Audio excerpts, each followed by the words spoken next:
morning guys. Today is Sunday, Just another day. So, I took a shower and I went on my way.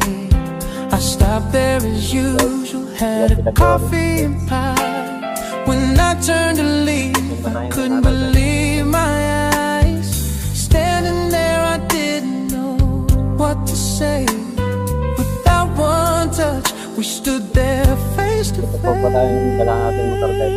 Gagabos natin ito guys. face. I was dying inside to hold you.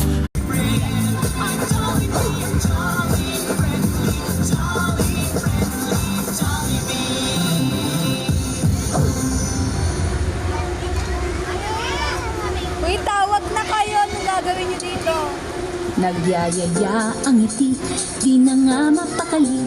Halika na, tara na, doon na nga ang punta.